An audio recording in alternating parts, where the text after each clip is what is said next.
I think a lot of people confused by the new Arabic name, El Hajj Malik El Shabazz. I've always had the name on my passport, Malik El Shabazz, only I only used it in the Muslim world. Well, Hajj is a title that is given to any Muslim who makes the pilgrimage to Mecca during the official Hajj season. One thing that I found in all of my travels was that all of the Africans, not only the Africans, but the Asians and the Muslims, look upon us as their long-lost brothers.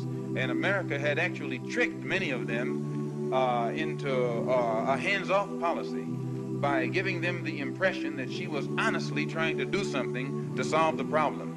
My argument over there was designed to prove that it is impossible for the United States government to solve the race problem. It's impossible. Never have I witnessed such sincere hospitality and overwhelming spirit of true brotherhood as is practiced by people of all colours and races here in this ancient holy land, the home of Abraham, Muhammad and all the other prophets of the Holy Scriptures.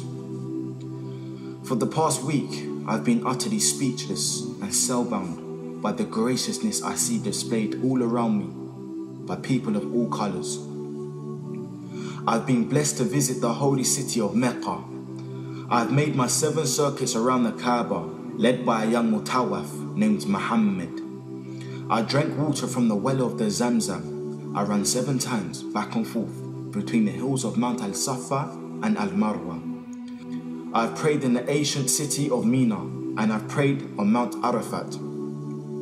There were tens of thousands of pilgrims from all over the world.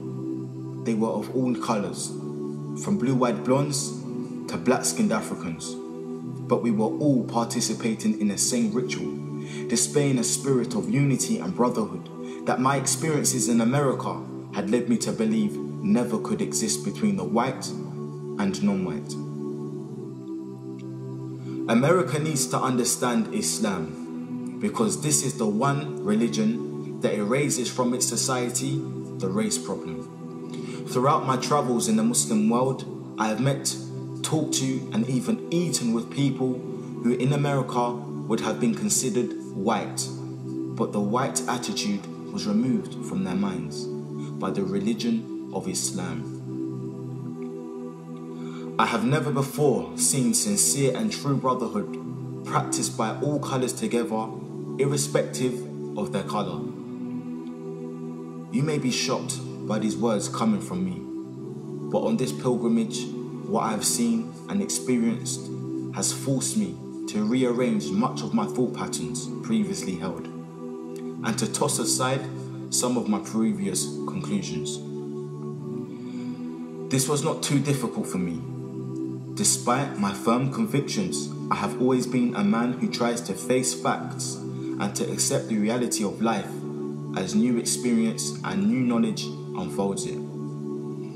I have always kept an open mind, which is necessary to the flexibility that must go hand in hand with every form of intelligent search for truth.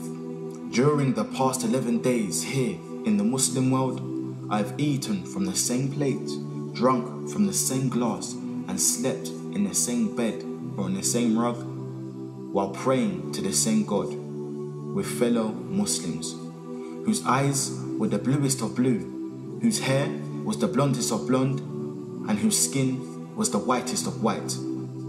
And in the words and in the actions and the deeds of the white Muslims, I felt the same sincerity that I felt among the black African Muslims of Nigeria, Sudan and Ghana.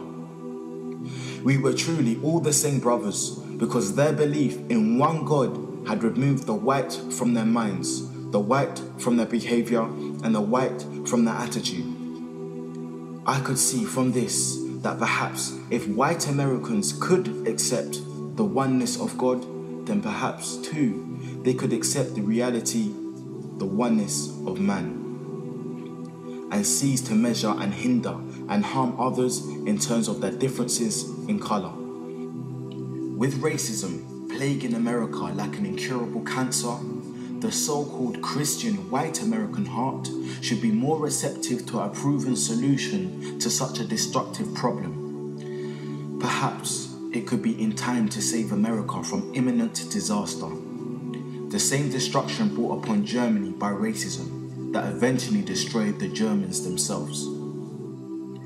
Each hour here in the Holy Land enables me to have great spiritual insights into what is happening in America between black and whites. The American Negro never can be blamed for his racial animosities.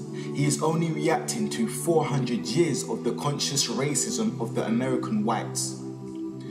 But as racism leads America up to the suicide path, I do believe, from the experience that I've had with them, that the whites of the younger generation in the colleges and universities will see the handwriting on the walls, and many of them will turn to the spiritual path of truth, which is the only way left to America to ward off the disaster that racism inevitably must lead to.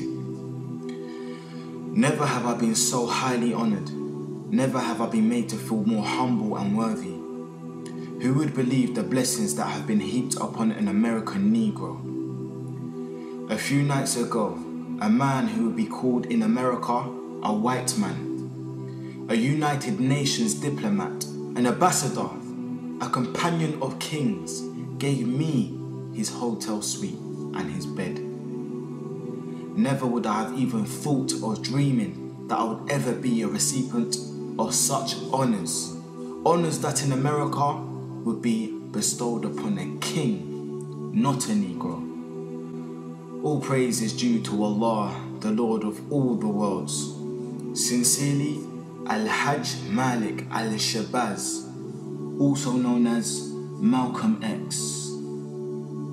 So Malcolm became Al-Hajj Malik Shabazz, who made Tawbah. He took his Shahada. He performed his Hajj. He said, on my way back from Mecca, I visited 7 countries, and the CIA, and the FBI, and the International Interpol Police, and others plotted to try to kill me at least 5 times.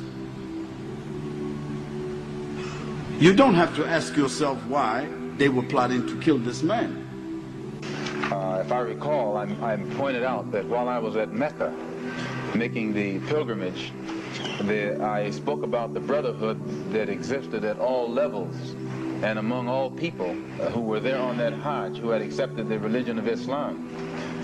And I pointed out that for what it had done, what the religion of Islam had done for those people over there, despite their complexion differences, that it would probably do America well to study the religion of Islam, and perhaps it could drive some of the racism from this society as it has driven racism from the Muslim society.